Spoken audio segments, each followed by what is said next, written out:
Okay, hi everyone. Good afternoon. My name is Gilbert Michaud. I'm an assistant professor of practice here at the Voinovich School of Leadership and Public Affairs at Ohio University. I'd like to welcome you all to our second webinar on reemploying workers displaced by changes in Ohio's coal economy, again as part of our Skillshed project.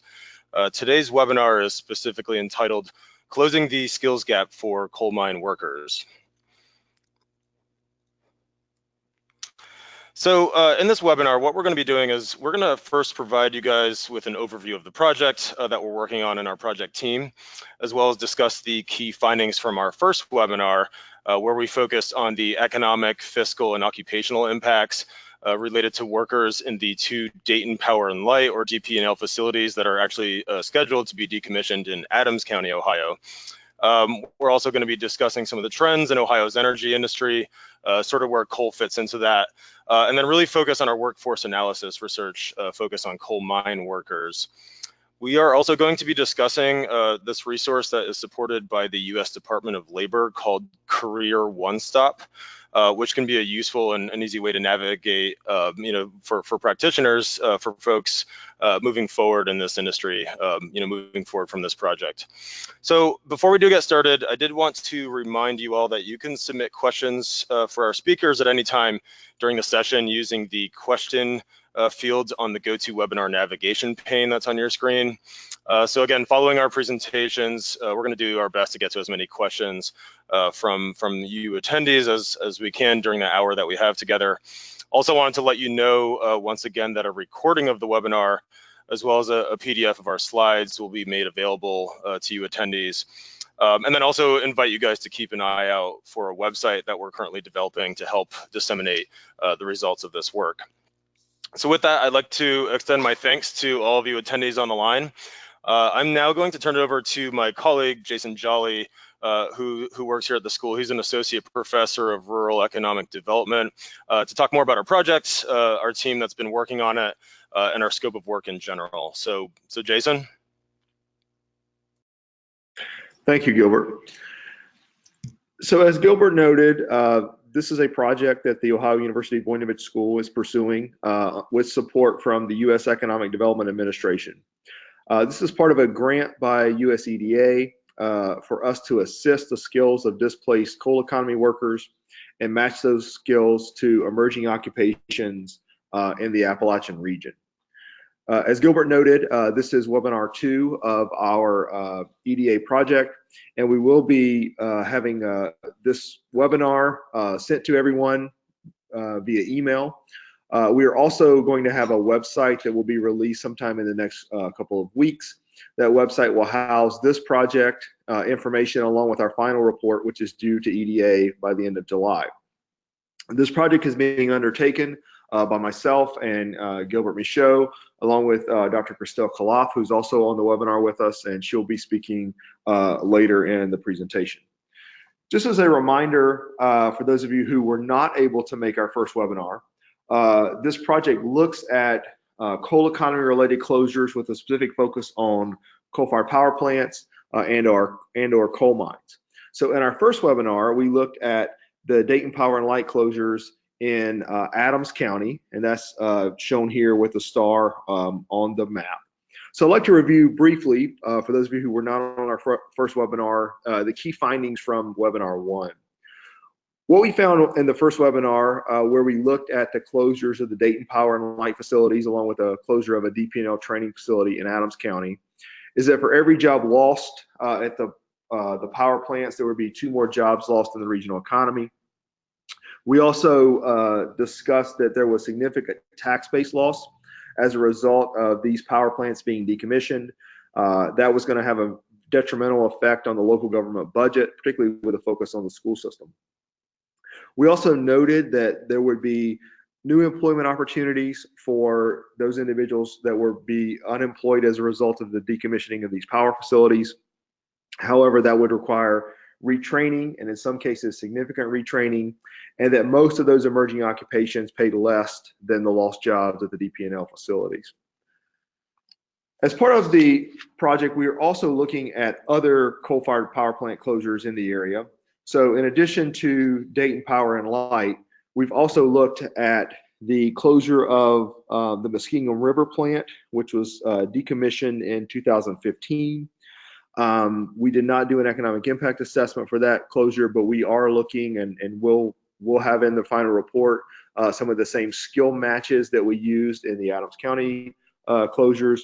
And we also did the same thing in the Eastgate Regional Council of Governments region, where we looked at the mapping of those workers who had been displaced from the closure of the first energy generation corp closing in 2015.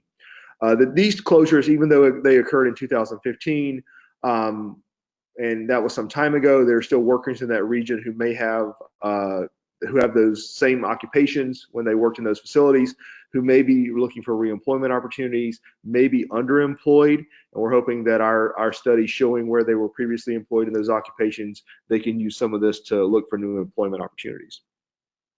Today, however, we're going to focus on coal mining.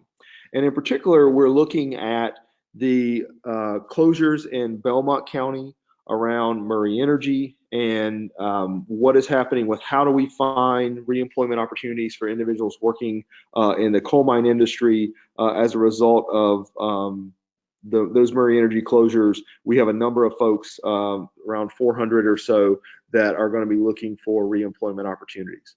So with that, I'm going to turn it over to Gilbert to try to put our whole project in context with respect to coal mining and some of the coal generation jobs working in coal-fired power plants here in Ohio.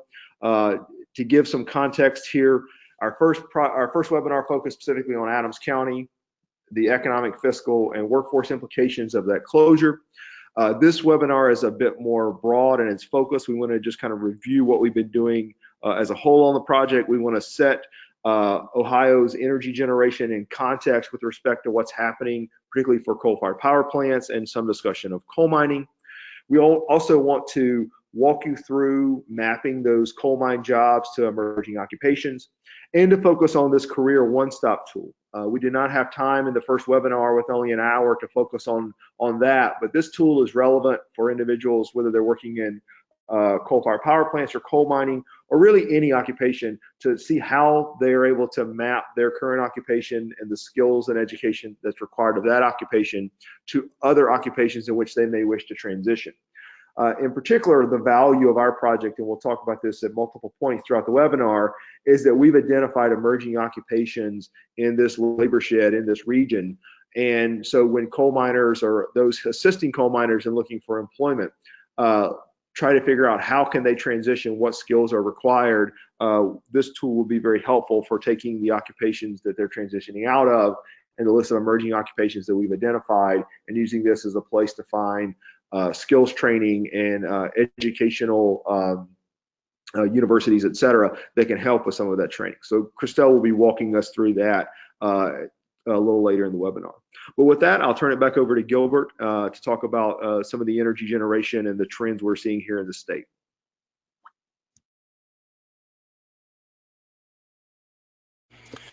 Okay, wonderful. Thanks, Jason, for setting the stage.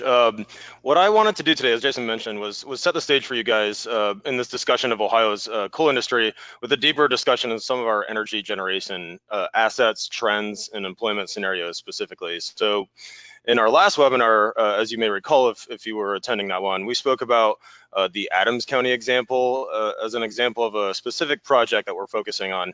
But as I mentioned, it's helpful to have a better understanding of why we're looking at coal for Ohio in this project. So if we first take a look here at the snapshot of 2010, this is an image of the power plants in the state of Ohio. We really see a very diverse array of plant types. So Ohio, as we know, has a very diverse geography. We have the coastal plains in the north, the till plains in the west. Here in our region where Ohio University is located, in Appalachia, we have these Appalachian plateaus in the southeastern portion of the state. So in essence, with this diverse geography, what we also see is diversity in generation assets with a lot of different colored dots scattered throughout the state, as you can see here. You can see each dot representing a specific type of power plant as of March 2010, once again. That said, you can see a couple different trends that do emerge here. You can see a lot more petroleum-based generation in the northwest portion of Ohio, for instance. And again, what we're focusing on for this project, you can see a lot more coal, which is indicated by the black dots in this image in southern and southeastern Ohio. So if we specifically juxtapose that image with this one, which is from 2017, we do see a few specific trends emerge. First, we see, for instance, a lot more wind development. These are the gray dots that has been emerging over the past 5-10 years. A lot more solar energy generation, which is represented by the yellow dots here. Both of these have been gaining more prominence in the state and throughout the country in general in terms of renewables due to advancements in those industries in terms of decreased material costs, best practices, the influence perhaps of public policies to encourage those types of generation assets. A lot of states have what's called a RPS, or a renewable portfolio standard, and investor-owned utilities are mandated to be looking toward renewables for more energy generation assets. But again, most importantly for this research, we see a lot less black dots in this 2017 image. Again, we're looking at the coal industry in Ohio for this project. Again, the black dots here are the coal plants. We see a lot less in our region here in southeastern Ohio, in the Appalachian Ohio region. Energy in Ohio is a big thing, right? So in 2014, I focused most of my research on energy and economic development. Ohio consumed 3,800 BTUs of total energy, which is actually ranking it 7th in the state in the U.S. in terms of states. So there's a lot of generation here in Ohio. You can see that there was actually many more power plants in 2017. On this image here, you can see 146 total power plants. On the last slide with the 2010 graphic, there was 109. So the demand for energy and electricity has at least remained static or has been increasing, but it's being met by a wider array of smaller generation assets. We have a lot more renewables. We have natural gas, which has become more prominent in the state over that time period as well, with this whole big fracking boom. Than the coal-fired power plants, which again have been declining in our region. So I'm going to be showing on the next slide, on subsequent slides, how coal is still a very prominent generation asset in the state. But it's important to understand these trends. Ohio has a very important and historic reliance on coal. That's historically been attributable to the low cost and abundance of coal in the Appalachian region and the surrounding regions, which has historically allowed it to be cheaply mined and distributed across the state. The dependence on the coal-fired power plants has been really important, but we know that many of them are approaching the end of their life cycles. Some of them are being decommissioned. Coal prices have been declining as a general statement. There's also been increased regulations, such as from the US EPA, the Environmental Protection Agency. And again, as I mentioned, there's an increased cost competitiveness for alternative energy generation resources. So all these factors, taken as a whole, has helped or has caused rather the decline of the coal industry. We've seen a lot of coal mines and generation stations sort of falling into debt. This is the case that we talked about in our last webinar with the Adams County example. We also know that there are a lot of power producers that are in electric utilities that are looking toward like lower costs and often cleaner fuel generation assets. So all these things, again, taken as a whole, have caused sort of this, or stimulated this decommissioning and the decline of coal-fired power plants and the subsequent decline of the coal mining industry. So to get a little bit more specific about how this really breaks down to help you guys understand, let's take a look at Ohio's electricity generation capacity from all these different various assets in the year 2015, which is the most recent year of publicly available data that I have. So this is a figure that we've used in some prior research that looks at 4 specific assets in this sense. We have coal, we have oil and gas, we have wind, and we also have solar. In terms of what these variables mean, when we're thinking about capacity, that's defined as the maximum output of like an electricity generator that I can produce under peak conditions, and that's measured in megawatts. or the MW here.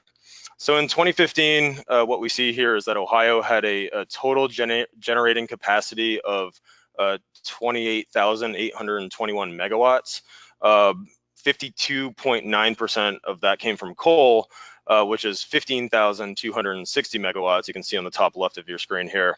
If we move down the line, we have 10,575 megawatts from oil and gas. So that's roughly a third of Ohio's generation capacity. I talked about, this big advancements in hydraulic fracturing techniques and this sort of fracking boom that's been going on over the past, 5-10 years or so in the state. You can also see wind and solar, far behind. Wind at 1.6% and solar PV at 0.4% of generation capacity. And then there's this other piece of the pie, if you will, which is 8.4%, which consists of nuclear, biomass, and hydro. But the key takeaway here is that on the last slide, I sort of talked about this narrative about coal generation declining in Ohio. We're seeing a lot of ramp up in other electricity and energy generation resources. But that being said, Ohio still is by and large a coal state.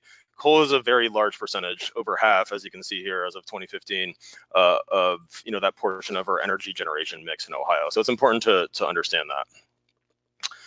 Perhaps a better way to look at this is to really look at this in sort of a longitudinal manner, right? So looking at these trends over time. So here's a figure that specifically spells out the annual electricity generation in Ohio from the years 2000 to 2015, looking at these same four generation assets. So it's looking at these same resources, right? So we have coal, oil and gas, wind, and solar. This figure differs from the previous, as this one looks at generation. So this is annual electricity generation, and that's defined as the amount of electricity that a generator actually produces over time. So in other words, the power measurement is basically on the last slide. That refers to how much electricity a system can produce at a single moment, again, under ideal conditions in megawatts.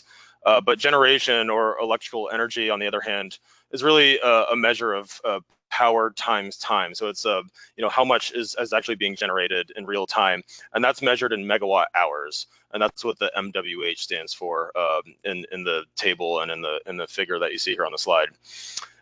Anyway, what we see here is that Ohio generated a total of 123,000 or so megawatt hours of electricity in 2015, which is the end of the blue line if you're looking at the figure to your right. This consisted specifically of over 71 million megawatt hours from coal electricity. So again, coal is a really huge portion of our generation mix. You can see that orange line on your graphic really represents a very large proportion of our total electricity generation over these years. Going down the line, we see roughly 30 million megawatt hours or so from oil and gas. Again, talked about how this is becoming a more prominent generation asset in the state of Ohio, specifically with the Marcellus and Utica shale plays here in Southeast Ohio. Roughly 1.2 million megawatt hours from wind, 56,000 or so megawatt hours from solar. So we're gradually declining to renewables, which has been part of this whole big narrative about renewables really becoming online and being more prominent. But again, they still remain very large or very small rather percentages of our generation mix. You can also see data here on the table to your left for nuclear, biomass, and hydro facilities in Ohio. They're not pictured in the graphic, but they are noteworthy enough generation assets to note here. And what I did for this data was I calculated the average annual growth rate from 2010 to 2015. Since 2010 is really the beginning of when renewables started to come online in Ohio, so it's easier for me to assess the trends against one another if focusing on those years, right? This is the third column on the table to the left if you're looking on the slide, and the results are pretty interesting, right? So as you can see, all of the generation assets in the state of Ohio have been growing except coal, which has declined by 9.5% per year average annual growth rate from 2010 to 2015. So coal generation, again, declined by 9.5% per year, while we saw oil and gas, solar, wind generation grow at averages of 27% or 28%, I guess, 34%, and 148% for solar, respectively. So it's important to, understand, of course, that coal remains a very large portion of the state's generation mix.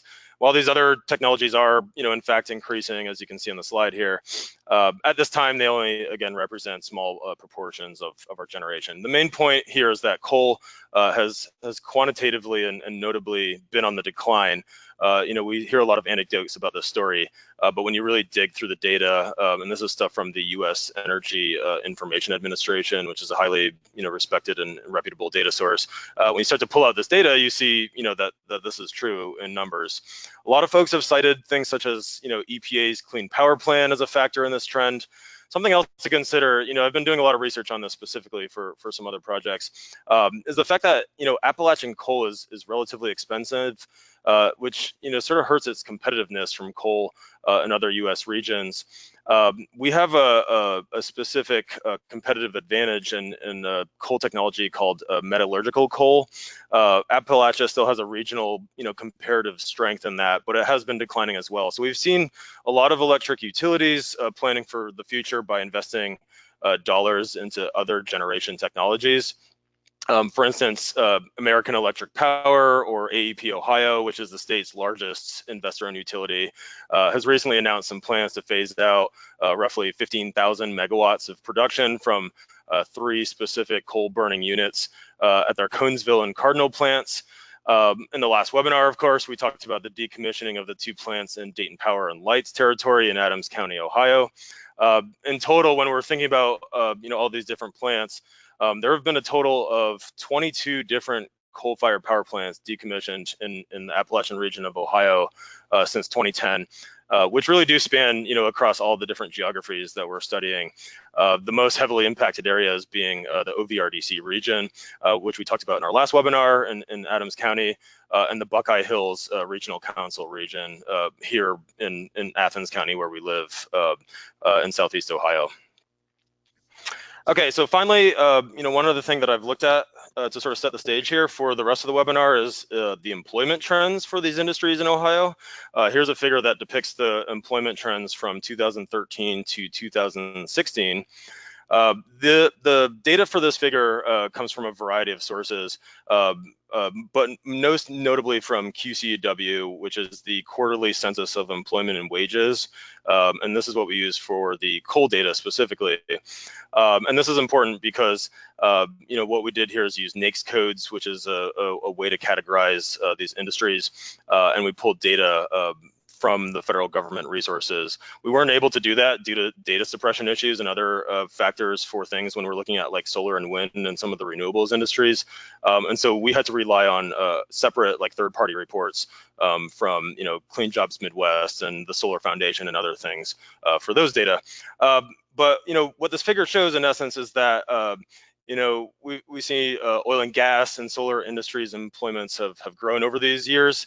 Both coal and wind have sort of been jumping around, and coal has definitely been on the decline, as you can see, as noted in the gray dots here. It shows, that oil and gas accounts for a majority of unemployment or of employment. Again, I talked about sort of this big fracking boom. There are a lot of folks working in Ohio's oil and gas industry right now. This may be another situation of a boom and bust type scenario where, these resources may decline looking down the road. So it'll be interesting to follow these trends moving toward the future.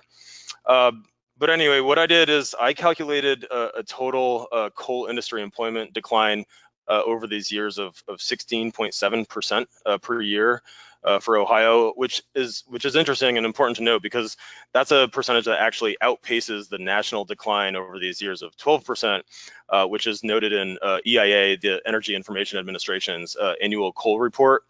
So we can see when we're looking at this line again, this decline, we see that in 2013, the employment specifically was 3,453 individuals, but that declined to only 2,349 in 2016, which is the most recent year of data that we have available.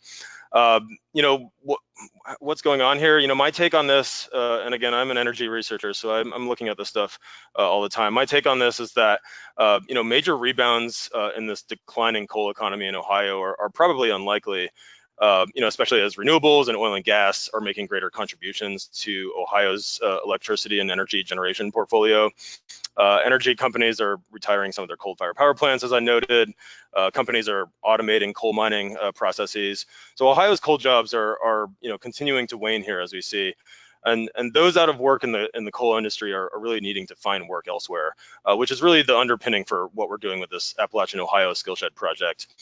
So that's why we're looking at different occupational opportunities for coal miners to find another role in Ohio's workforce, and maybe one of these other energy industries, maybe in a different industry altogether. We've talked about a few examples on our last webinar for coal-fired power plant workers. We're going to be talking about a few examples in this piece about coal mining and coal miners.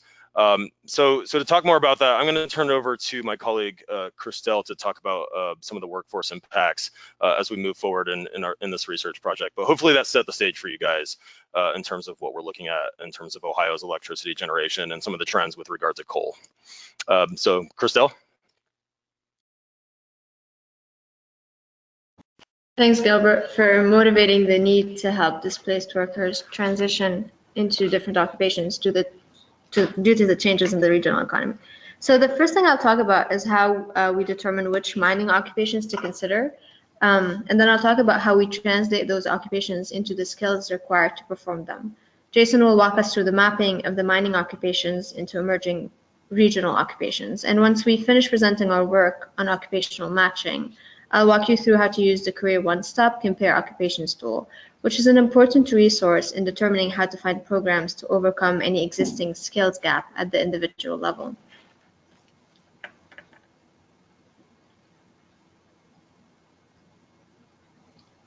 To determine which occupations are impacted by mine closures, we use the coal mining industry occupation matrix provided by the Bureau of Labor Statistics. In the report, we include mapping for all occupations exhibiting below average employment projections within the mining industry. The average occupation employment growth rate at the Ohio level for the 2014-2024 time period is 5.3%. The report will be posted on our website and you'll get a notification when it's up. On this slide and in the mapping tables, we list the top 10 occupations that have the highest share of employment within the mining industry. Things to keep in mind: a higher occupation percentage means it's harder for workers to transition into a different industry, keeping the same job. So for example, about 90% of roof bolters work in the mining industry. It'll be hard for a roof bolter to find a job doing the same thing in a different industry. On the other hand, only about 0.1% of heavy and tractor-trailer truck drivers work within the mining industry. So these workers will have a relatively easier time finding a job doing the same work in a different industry. In addition, employees in occupations with positive employment projections will probably be able to find a new job with a lower search cost, while employees in occupations that are shrinking will have a harder time and will probably need to transition into a different occupation. In this table, we also include median hourly wage and education associated with these occupations. Another thing to note is that employment projections and median hourly wage are at the state level, except if there's a plus sign next to a value. In that case, the numbers are at the national level because state level numbers were not available. So to get a better understanding of how mining occupations match to emerging occupations, we use ONET data to look at the skills required per occupation. I will quickly talk about the data and provide some examples. If you listened to the webinar last time, this will be a quick refresher. And like I said last time, if you feel like this is a little technical, just bear with me, and hopefully as soon as you see the maps, things will become clearer. So ONET is a database sponsored by the Department of Labor that provides information on the skills required to perform a job. We focus on 110 variables, one of which is an occupation's job zone. The job zone is a grouping of occupations based on required education, experience, and on-the-job training. All occupations are grouped into 5 zones. Zone 1 includes occupations that require no formal education and no training. Zone 5 includes occupations requiring graduate degrees and/or extensive experience. The definition of occupation follows the standard occupational classification, which is a federal standard. The other 109 variables fall within one of 3 categories: a knowledge category, which includes any skill obtained through formal education. The work activities category includes skills obtained while working on the job. Finally, the capacities category includes basic and cross-functional skills. Each skill is associated with a value from 0 to 7 that is meant to indicate the level of proficiency in that skill needed for an occupation. A higher number equates to high proficiency on a skill.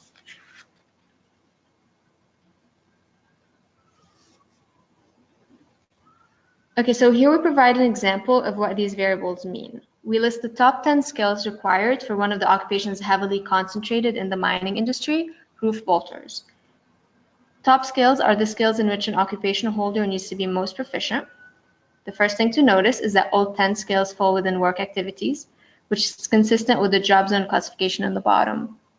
Not a lot of formal schooling is required. Level 2 job zone includes occupations that require a high school degree and/or some combination of experience and on-the-job training. The skills center on operating, monitoring, and maintaining machinery and equipment. To achieve the required level of proficiency on these skills, an individual has to spend a significant amount of time, 2 to 4 years, building this type of human capital. Given that this occupation is exhibiting negative employment projections and the decline in the coal industry, ideally, workers within this occupation can repurpose their skills into other occupations with better employment projections. The occupational mapping we present compares the mining occupations to emerging occupations and provides an indication for what would be a relatively easy transition and what would be more challenging based on the skills needed for an occupation.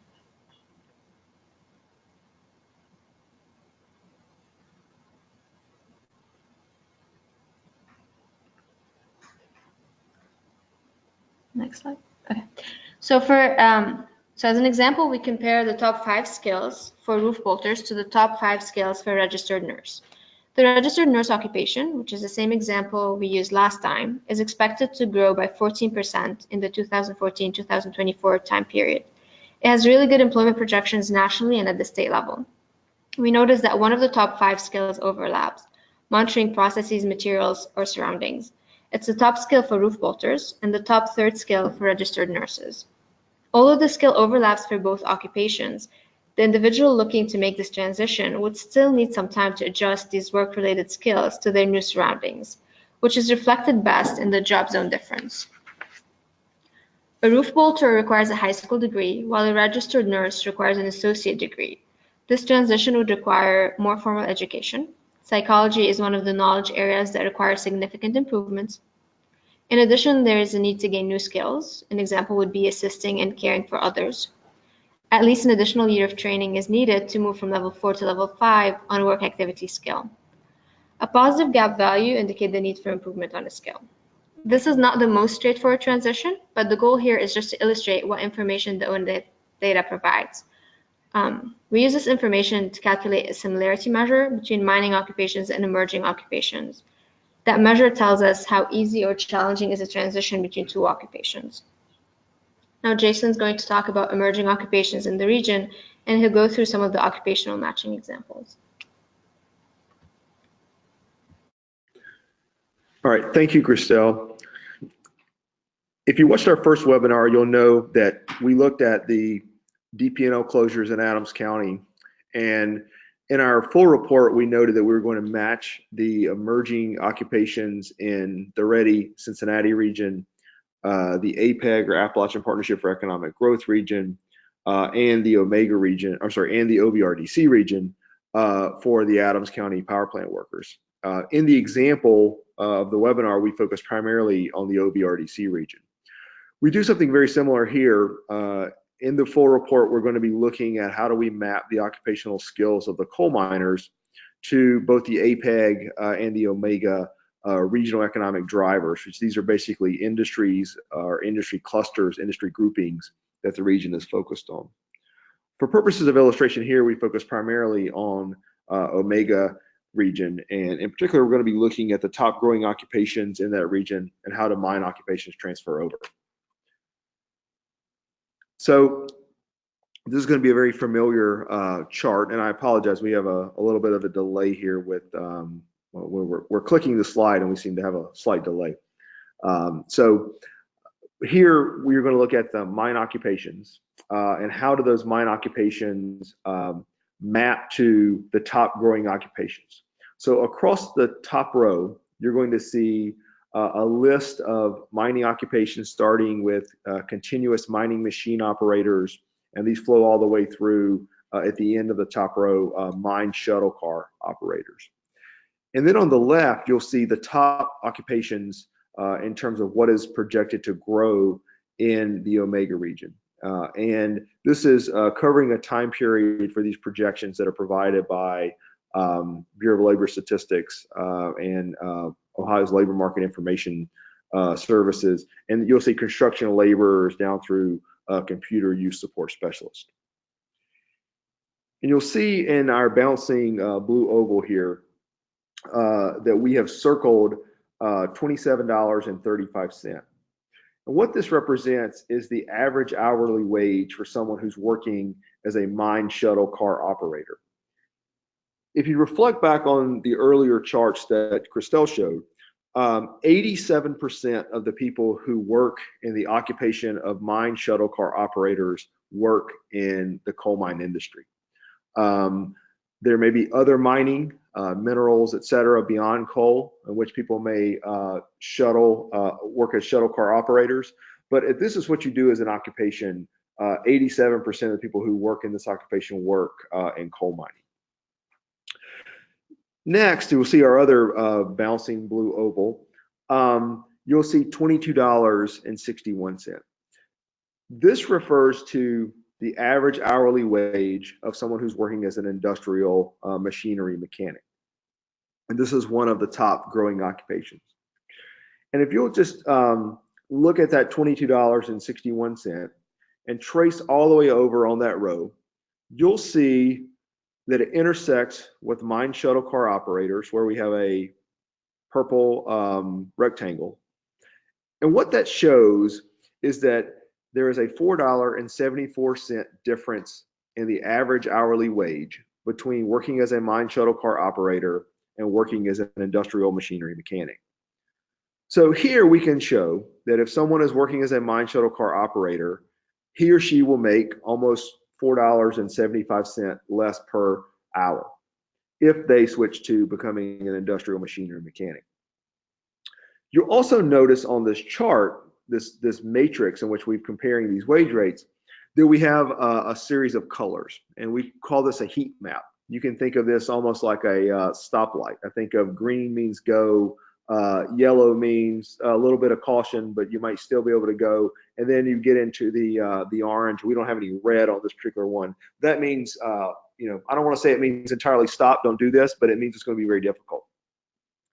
Here we're showing that if someone is working as a mine shuttle car operator, because there's a yellow here, this indicates there would be significant training, educational attainment, perhaps a new certificate. Sometimes this means a college degree, depending on what it may be, for someone to transition from that occupation to the new occupation. The upside here is that there is a number of green, so that means it's going to be easier for someone to transition from one of these mine occupations to a growing occupation. But you're also going to see in some cases some wage differentials. Let's go and look now at the roof bolters, which is the example that Christelle spoke about. Here in this rectangular box around roof bolters, you'll see that a roof bolter makes on average $26.42 an hour. For that individual to transition to any of these other occupations, there's a lot of green, meaning that he or she could become a construction laborer, an industrial machinery mechanic, even work with computer controlled machine tools fairly easily with relatively easy transition. However, you're going to see much lower hourly wage rates. That means there's a wage premium associated with working in a coal mine. These are often dangerous occupations. They may be unionized occupations in most cases. And so to transition to working in one of these other jobs, there's going to be significant wage differential. These individuals are going to make less an hour.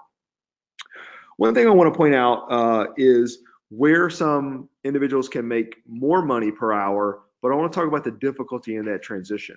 There was a study that came out, a year or two ago in Kentucky, in which a company was taking people working in the coal mine industry in Kentucky, and they were taking these coal miners and retraining them to work as software developers.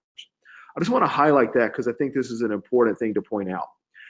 Here we see that software developers and software application, these designers make $40 an hour. This is shown in the red box. But if you look across the occupational skills in terms of how much training is required, you see a lot of yellow, some emerging towards dark orange. So these individuals who are working in the coal mining industry across the board with these occupations would make more money if they could become software developers.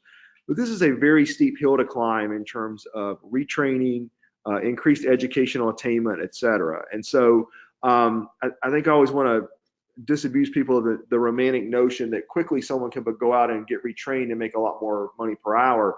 This is going to take a substantial reinvestment, and in many cases these individuals may not have the initial aptitude, training, or skills to transition to this occupation as easily. With that in mind, let's look here at another transition into a primary grouping of occupations that's growing: engineering and technology. You'll see a very similar path here. For example, when we look at roof bolters, if they were to transition to any of these occupations, so first line supervisors for construction trade, first line supervisors for mechanics, construction managers, mechanical engineers, civil engineers, they would make more per hour. And this is true across this entire chart. If you look, you'll see positive wage differentials across the entire chart. So anyone working in these primary mine occupations that we discuss here, if they transfer to some of these engineering and technology occupations, they would make more per hour. And you can see that difference in hourly rate per hour highlighted. However, you also see red in this chart, a lot of green, a lot of orange, yellow. This means that significant retraining, increased educational attainment, meaning get a degree of some sort, are required to make this work. Now, let's look at one that's a little easier transition. This refers to occupations in the mechanical field which are growing. And we group these and call these mechanical because that's a primary requirement that's required. So for example, carpenters, electricians, plumbers, pipe fitters, bus, truck, and diesel mechanics. That was an example we used in webinar 1, and packaging and filling machine operators. Here you can see a lot of green, meaning it's going to be easier for these individuals to transition to working in these occupations. They have very similar skill sets, very similar educational attainment requirements. If we look at roof bolters here, you can see a lot of green, easy transition. The challenge is going to be, again, that premium associated with working as a coal miner. To transition to these occupations may be easy in terms of skills and more limited requirements, but a wage differential. All of these numbers are negative in this example. So a roof bolter, again, 89% of the people who work in the occupation as a roof bolter work in coal mining. An individual working in that occupation would be showing much lower, in some instances, hourly wage rate to transition to these mechanical occupations. Just want to show one other example before I turn it over to Christelle, and I'm going to try to pick up the pace here. We're running a little behind with only an hour. This is just an example of transferring from a roof bolter to becoming an electrician. The example I just showed, again, you're going to see a wage difference of $2.54 an hour. But when we look across the knowledge and skill gaps that are required, there are some gaps, but these are something that someone can overcome with some training and some assistance. Let's look quickly at a more difficult occupation. If we were to think about transferring a roof bolter over to a software developer, the point of this chart here is if you look at the wage differential, which we've highlighted in the lower corner, they make $14 more per hour. However, huge gaps in terms of the need to interact with computers. Many of the individuals, when we look at the occupational skills for people working in coal miners, have what we would call low digital literacy, meaning they're not working with computers very much. We also see huge gaps in terms of their knowledge, their formal educational training, their capacity. So it would be great if someone working in a coal mine could be retrained to work as a software developer, but for the majority of the individuals working in coal mining, regardless of occupation, as we've shown, this is going to be a very steep hill to climb with respect to worker retraining. So next I'm going to turn it over to Christelle, and she's going to walk you through the Career One Stop tool. The Career One Stop tool is out there and available for individuals to use. What I think we provide a lot of value on is showing folks how to take the occupations we've identified in coal mining and map those to emerging occupations and find the relevant training needs. So, Christelle? Okay. So once a displaced worker determines what occupation they are interested in through examining our report or on their own, they'll need to determine how to close any skill gap that might exist. A valuable tool is the careeronestop.org website, which is sponsored by the Department of Labor. This tool is populated with ONET data, but it's a lot more user-friendly than just going through ONET. It provides wage comparisons, identifies training gaps, and includes links to academic and training institutions that individuals can use to work on their skill gaps. Okay, so the first thing to do is to hover over Toolkit. And then you'll see a variety of options or tools that are available.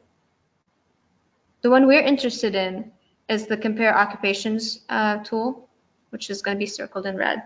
Yeah.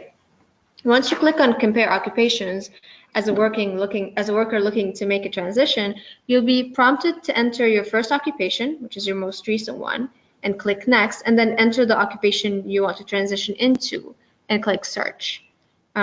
We use as an example a roof bolter wanting to become an electrician. Once you click Search, you'll be taken to a page showing information at the national level. You can fill in the appropriate location based on your residential location to get more relevant information. So we type in Belmont County, which is one of the counties with recent mine closures.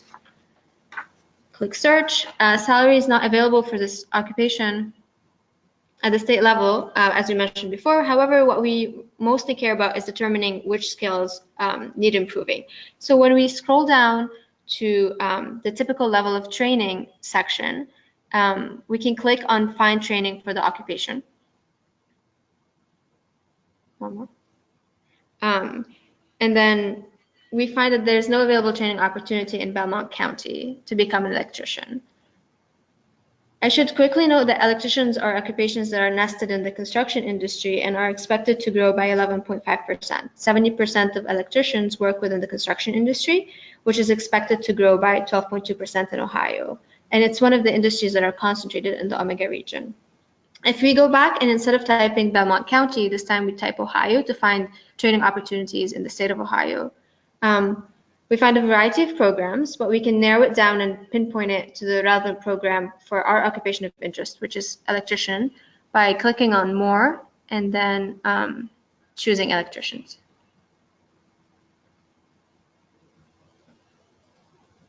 And then we find that there's 11 training programs in Ohio that can help people become electricians. The closest to Belmont County is in Zanesville, which is 60 miles away.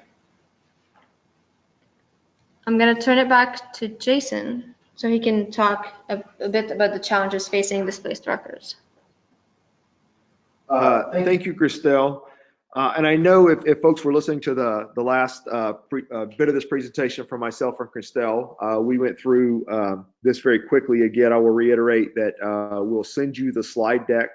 You also have access to the recording, and we'll again do that in the next few days.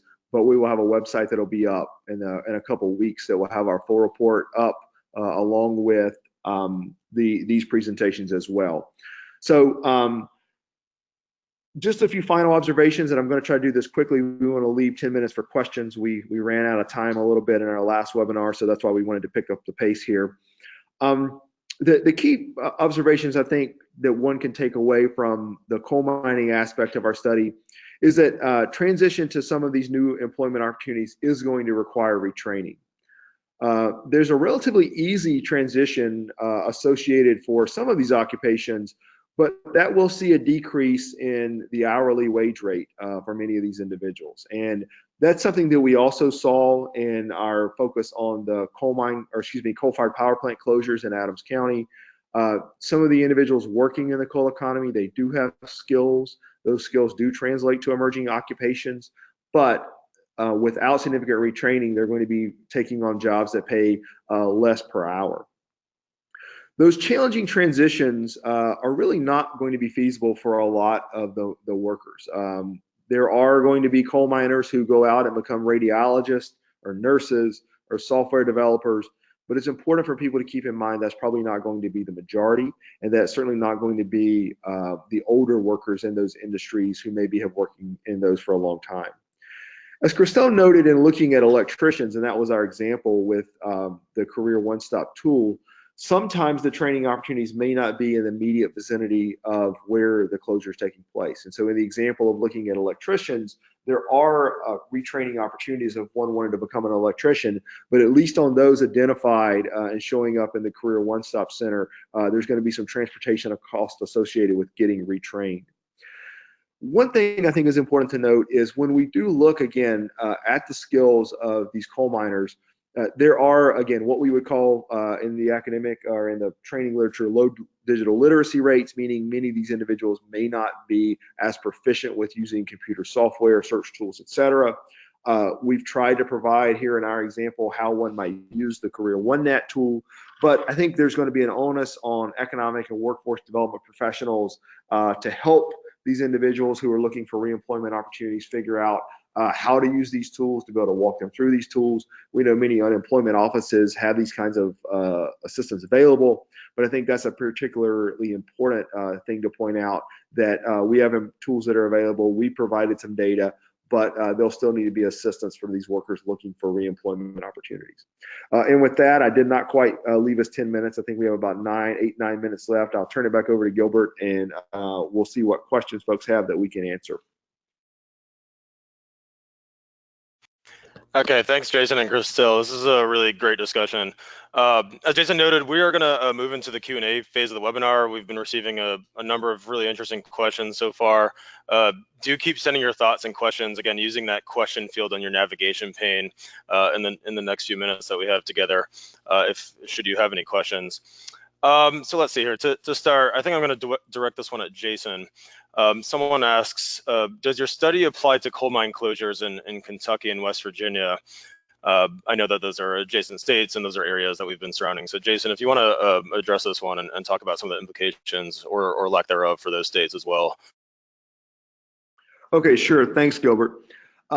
Yes, it is very relevant to the coal mine closures in Kentucky and West Virginia. Where there would be some differences would be our study focused on those growing occupations in the Omega region. And then we also looked again, and we didn't do this today in the webinar, but in the full report at the APEG region. However, one could easily take some of the information that we have here and translate that over to Kentucky or West Virginia. The same set of skills would apply if someone is working as a roof bolter in a coal mine in Kentucky or in West Virginia. And that same tool that we displayed, the Career One Stop, also has information displayed for people working in Kentucky or West Virginia. They could also look for similar training opportunities and could easily do that same match. So I think there's a lot of relevancy and transferability of the work that we've done, both on the coal-fired power plants as well as the coal mines, to really other states around the country, but certainly to other states in the Appalachian region. And that's a great question, and we hope that this will be useful to our economic development partners in other places as well. Great, thanks, Jason. Getting a number of other questions here. I think I'm going to direct this one at Christelle. I know we clicked through the Career One Stop stuff pretty quickly, but an interesting resource. So someone asks if they were interested in looking into some of the skills required for a job. Should they consult the report that we're going to be doing? So Christelle, you want to tackle this one? Sure. So the report is going to contain mapping of occupations with a color indicator for how challenging a transition will be and the wage differential, but it will not include a list of skills per occupation. If you want more detail on a skill comparison between occupations, that's Career One Stop website is probably the best place to look at, or also the ONET data website, but Career One Stop is more user-friendly. I also wanted to mention that on the Career One Stop website, there's a link to another website, which is myskillmyfuture.org, that provides matches to any career you input. However, I think that people doing that should practice caution because the matches that are shown are not necessarily occupations that are growing. So sometimes it's useful to look at OES projections data as well when making decisions. And that's why I think our report is useful. It does a really good job informing workers' decisions and showing matches that make strategic sense in the long run. Thanks, Christelle. That was a really good explanation. Looks like we have time for a couple more here real quick. Someone asks, what is the opportunity for coal industry folks to work in other energy industries specifically? I'll tackle this one myself since I had this whole narrative about different energy industries and emerging occupations and sort of the trend lines in the beginning portion of the webinar. I will say that I know the oil and gas sector is, continuing to benefit from our proximity to the Utica and Marcellus shale plays here in Southeast Ohio. I know that there's a lot more new oil and gas infrastructure, such as the Rover and Nexus pipelines, that will enable, Ohio to capitalize on those resources. The solar energy industry, I talked about some of the increases in that. The northwest region of Ohio, so up in the Toledo area, has a lot of strength in solar equipment manufacturing. In the Appalachian region, one of the big things going on right now is AEP Ohio has a plan to deploy 400 megawatts of PV in our region, which is huge. That's like over 3 times as much solar that the whole state of Ohio has total. Wind has sort of a tricky situation. There's not a lot of wind in the Appalachian region. There is a lot, as I showed on those maps, in Northwest Ohio. There's been a couple policy implications. There's a wind setback law. The renewable portfolio standard has sort of been in this freeze zone for a few years now. So that's kind of stifled deployment in that industry. But if we think about some of the occupational stuff, right? I know that solar PV installers typically holds, I've been doing some research on this in solar specifically, a high school diploma. They have we talked about some of the skills, mechanical, construction, design skills. Oil and gas industry, I know that, gas pumping station operators have those same levels of education, have, mechanical, mathematical skills, public safety and security. So these are types of positions, that might be an opportunity for folks that are coal miners specifically, who also possess skills such as mechanical skills, usually educated at the high school level or higher, to find another role in Ohio's energy industry if that's desired on their end.